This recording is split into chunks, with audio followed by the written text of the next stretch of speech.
Hola, soy Nerea Fernández.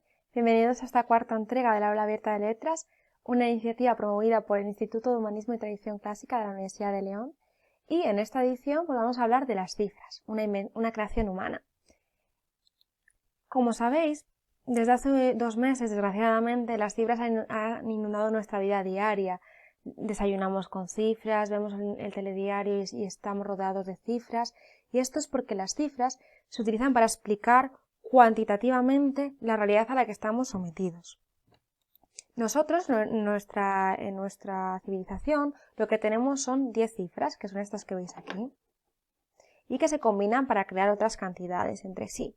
Entonces, las cifras, ¿qué son? Son elementos o signos que representan cantidades. Pero no siempre estuvieron ahí, sino que hubo que crearlas. Y además se crearon de manera independiente en diversas civilizaciones. Ya desde la prehistoria, pues el ser humano sintió esta necesidad de explicar la cantidad que le rodeaba, los fenómenos recurrentes. Por ejemplo, ¿por qué la luna, las fases de la luna? Ellos la observaban, veían que había lunas menguantes, lunas crecientes. También las mujeres veían que los ciclos menstruales se les repetían todos los meses. Entonces, ¿cómo explicar estas realidades? Bueno, pues anotándolas, marcándolas, intentando estas precifras, ¿no? Entonces marcaban en estos huesos. Estas muescas significaban cantidades y los marcaban generalmente en huesos. Este es un perone de babuino y fijaos la antigüedad que tiene, del 20.000 a.C., el hueso de Isango, que se fue encontrado en África. A medida que avanza el tiempo, pues estos sistemas se van desarrollando, estos sistemas de contabilidad. Y así llegamos, por ejemplo, vamos a explicar primero la parte de Oriente. En Oriente vamos a ver 2 sistemas de creación de cifras que son Elam y Egipto. En el caso de Elam, del Imperio Elamita, representaban las cifras, esto es muy curioso, ¿no? Porque es distinto, cada uno recurrió a soluciones distintas, cada civilización.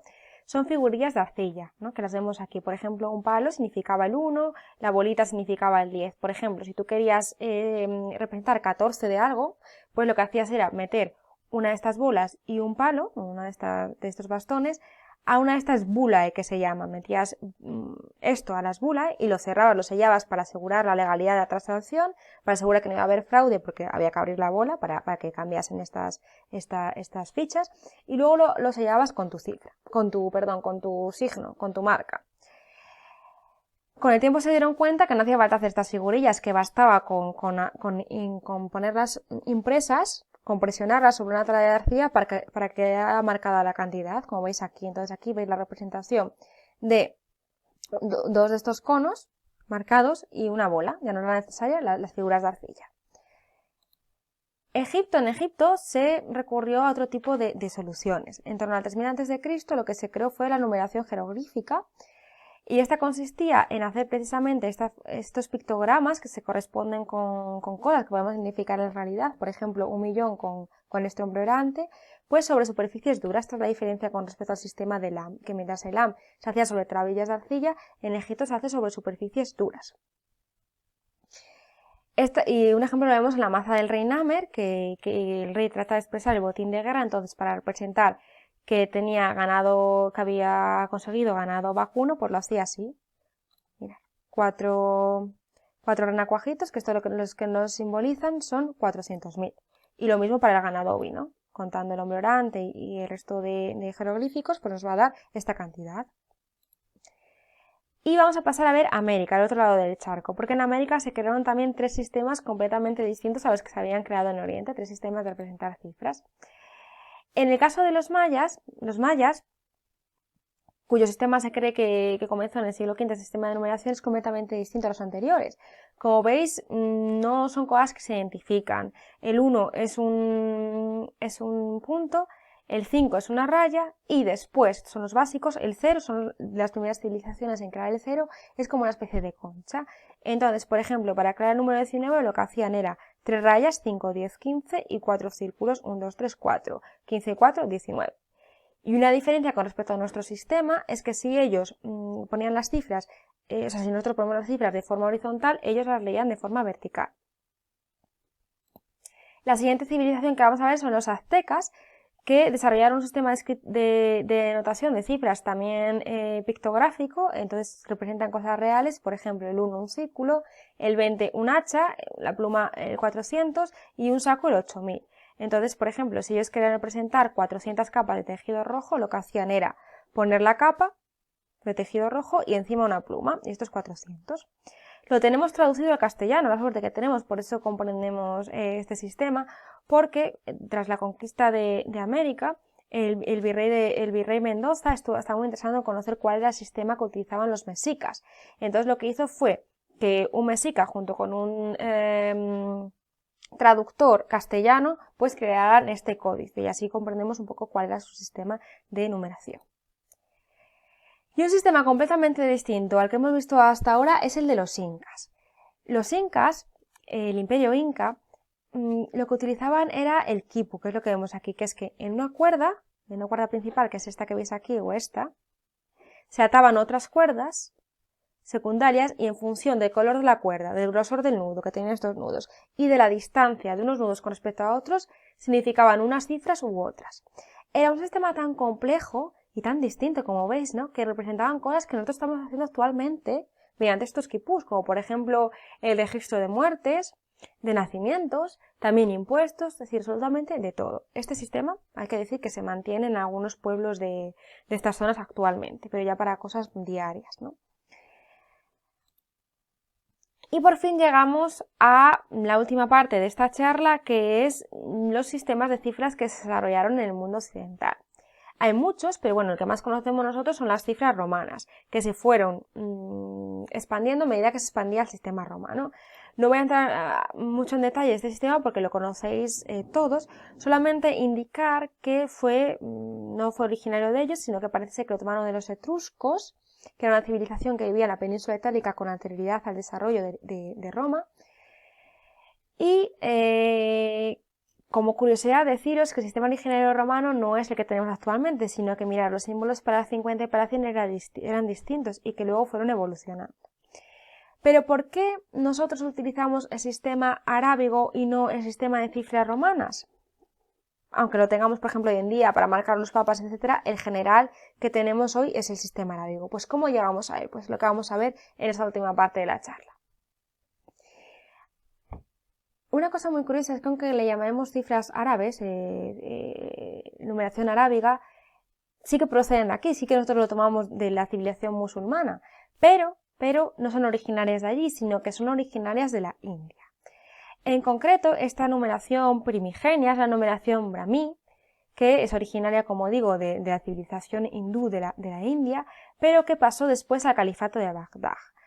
Pasó porque, como podéis observar en este mapa, están conectados, están muy próximos, y pues entre la civilización hindú y la civilización musulmana se dieron lugar muchísimos contactos, no solo comerciales, sino también intelectuales, de sabiduría. De hecho, sabemos que en el 773, cuando el califa de Bagdad era al-Mansur, una embajada hindú llegó a la corte del califa y entre ellos venía un astrónomo. Este astrónomo dejó allí un libro de astronomía donde se explicaban estas cifras, este sistema de numeración. El califa le interesó tanto que mandó traducir este tratado a su idioma y después se expandió por toda la civilización musulmana. Y como sabéis, en el 711 los musulmanes llegan a la península ibérica, con lo que ya tenemos aquí este sistema, el sistema de numeración arábiga.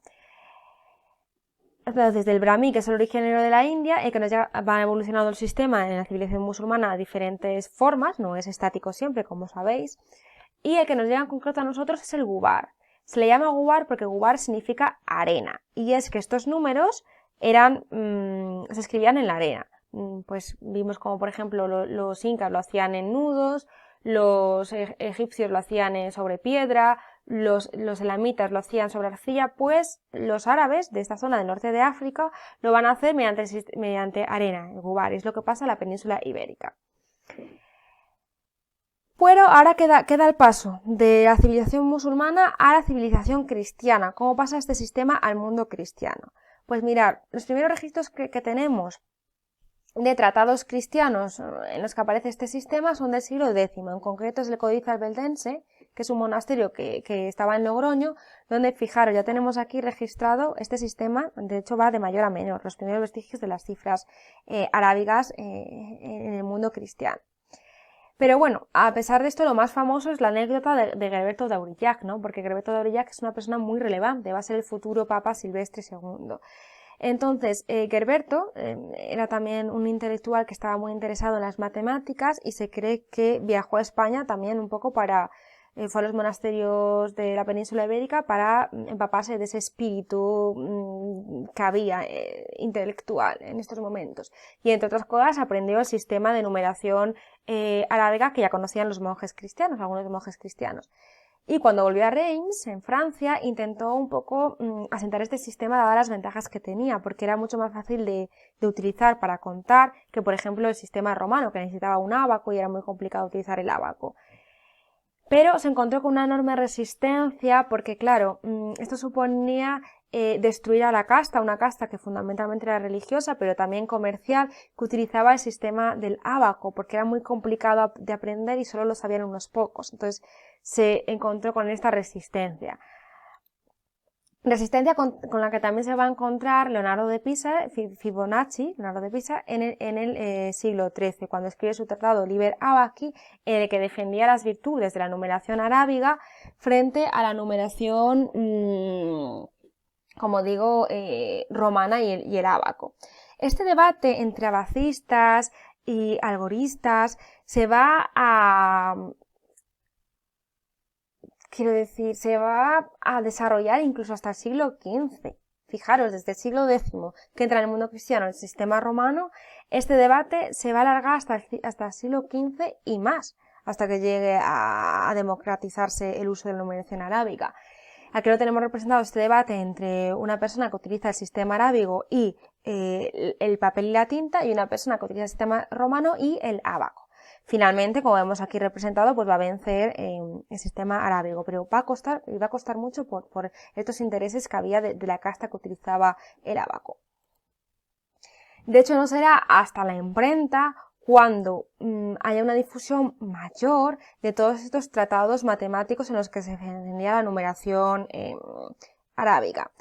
¿Qué ocurre? Pues que al final, en este periodo del siglos XV, XVI, XVII, el saber era elitista, entonces realmente matemáticas como tal y a utilizar el sistema arábigo solo van a aprender pues la élite social, religiosos y laicos, pero pertenecientes a la élite. No será realmente tras la Revolución Francesa y la Ilustración, y ya de forma muy posterior, cuando el saber se democratice y entonces ya las clases más humildes empiecen también a aprender a utilizar las matemáticas, a aprender a utilizar el sistema arábigo, la numeración arábiga, pero por lo que veis es muy reciente la utilización de las cifras arábigas, aunque ya lleven en la civilización cristiana desde el siglo X y probablemente hayan sido creadas en el 3 a.C. Es muy reciente. Por lo tanto, es un descubrimiento muy lejano, pero una utilización muy reciente la que tenemos actualmente de las cifras arábigas. Cifras que, como veis, nos están permitiendo conocer la realidad a la que nos enfrentamos. Gracias a ello, todos comprendemos la información que tenemos a través del telediario, a través de los medios de comunicación. Todos, gracias a este proceso, esta democratización del saber, somos capaces de comprenderlo. Y nada más, ya llegamos al fin de esta charla, de esta entrega. Si os ha gustado, por favor, suscribiros para no perderos ninguna de estas ediciones, que son semanales. Gracias a todos.